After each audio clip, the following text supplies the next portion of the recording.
Today we'll be focusing on the overhand throw.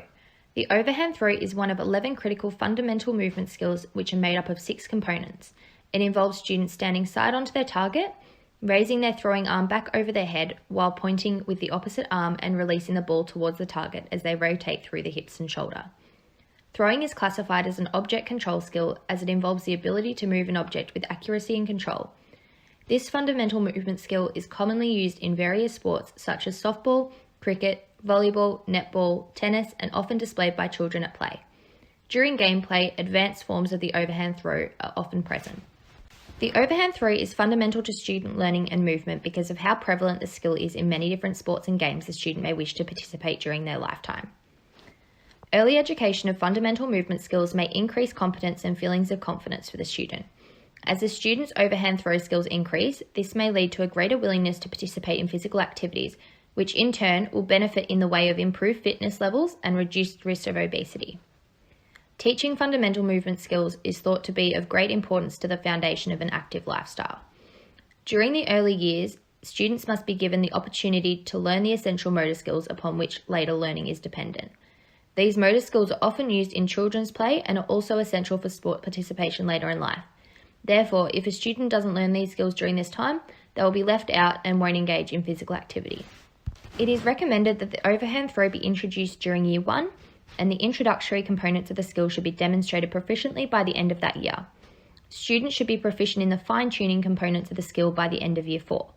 In short, the overhand throw should be introduced in Year 1 and all components of the overall skill mastered by the end of Year 4. The key teaching points, or KTPs, for the overarm throw are: 1. Stand side on to the target. 2. Eyes are focused on the target throughout the throw and point to the target. 3. Throwing arm nearly straightened behind the body. 4. Step towards the target with the foot opposite throwing arm during the throw. 5. Marked sequential hip to shoulder rotation during the throw. 6. Throwing arm follows through and down across the body. Some ways to help teach students their first KTP.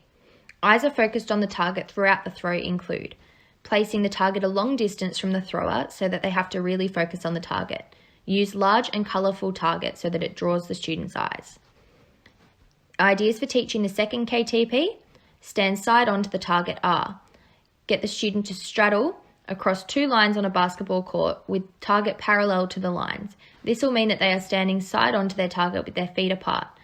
Draw a line towards the intended target and have a student place their tips of their toes on this line. For KTP 3, throwing arm nearly straightened behind the body, you can use the teaching cue of marking a T shape with the arms and body. Also, the teacher, with permission from the student, can place their body in the correct position and stretch the student's arm to full extension to establish the feel of the position. Ways to teach the fourth KTP. Step towards the target with foot opposite throwing arm during the throw could be placing a rope or masking tape on the floor in front of the student to step over when throwing. Place carpet squares on the ground which the student must step off to throw. Provide something noisy for students to step onto, for example, a rubber chicken toy. One way to help students with KTP 5, mark sequential hip to shoulder rotation through the throw, is to encourage students to push from the hips first and then drag the shoulders through the throw to develop the correct action. The 6th KTP, arm follows through down and across the body, can be taught by using the teaching cue of putting money into their back pocket. Students should pretend to put their throwing hand into the opposite back pocket after the ball is released. Some examples of adaptations in teaching style include being aware of all participants in the group, using appropriate language, using visual aids and demonstrations, using a buddy system, keeping instructions short and to the point, and checking for understanding.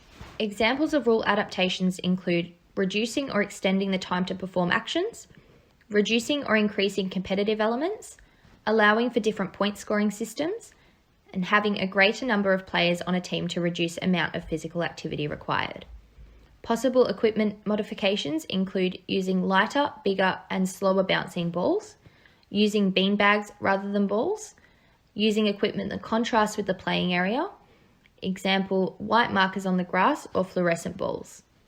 Lastly, some environmental adaptations include reducing the size of the court area, using a smooth or indoor surface rather than grass, using zones within the playing area, and minimising distractions in the surrounding area. Furthermore, the objects used for throwing need to be of a size which allows them to comfortably grasp in the individual's fingers, not the palm of the hand. And if the object is too large, it will force the student to resort to an immature throwing technique. Therefore, throwing and catching skills require different sized balls for young, unskilled performers. Some other adaptations you can make for the overhand throw include using games where the overhand throw technique, i.e., avoid games which permit alternate throwing actions.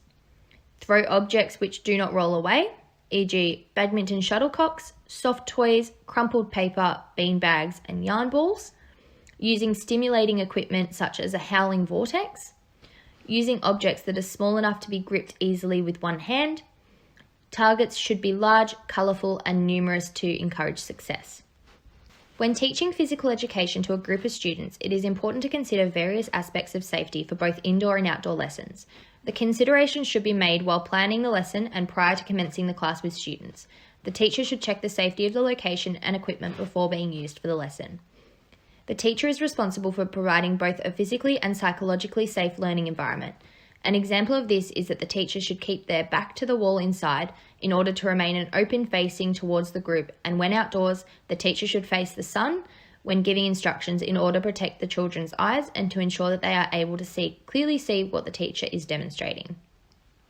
When teaching the overhand throw, it is best to use a side-on position so that the students are able to observe all aspects of the skill. A common error students make while performing the skill is to step forward with the foot on the same side as the throwing arm. One way to help students overcome this is to practice rock backs. The thrower rocks back on the same foot as the throwing arm, raises the opposite foot with their knee bent, and pushes forward to throw. Another error students commonly make is an inability to release the ball at the desired trajectory. This may be because students are focused on accurately hitting the target area. To overcome this, students should first throw for height and/or distance rather than accuracy. Students often stand facing their target rather than standing side on. An idea to assist this is to mark the correct foot positions using chalk, rubber dots, or tape. For many students, either their throwing arm does not fully extend or their throwing arm does not bend. One way to help students fully extend their throwing arm would be to have students reach back with the throwing arm to grasp the throwing object off a T-ball stand or from a partner. One way to get them to remember to bend their throwing arm is to introduce the teaching cue of kiss your guns. One last common error for students is they have no follow-through. The throwing arm points to target area after throw rather than throwing down and across the body. There are a couple of ways to remedy this. Some ideas include dangling a scarf or sash in opposite back pocket. The thrower rips it out after throwing the object. Providing constructive feedback is vital for children's learning. Students learn best when receiving constructive feedback immediately after completing the activity. By praising the learner for aspects of the skill they performed well, along with advising on aspects in which the student can improve, this method helps reduce feelings of negativity towards the activity. An example of constructive feedback is to include positive or encouragement prior to providing the constructive feedback. Example, you did such a good job at standing side on next to your target. Next time, let's also try to remember to keep an eye on the target too. It is important that the teacher plans a lesson in a way that will provide as many successful experiences and minimal negative experiences for the student. For more information on FMS and the overhand throw, you can go to the Victorian Curriculum website. The FMS Activities Resource for Classroom Teachers booklet provides some great suggestions for the lessons also. You can also refer to Get Skilled and Get Active program by the New South Wales Government for a comprehensive source of information on the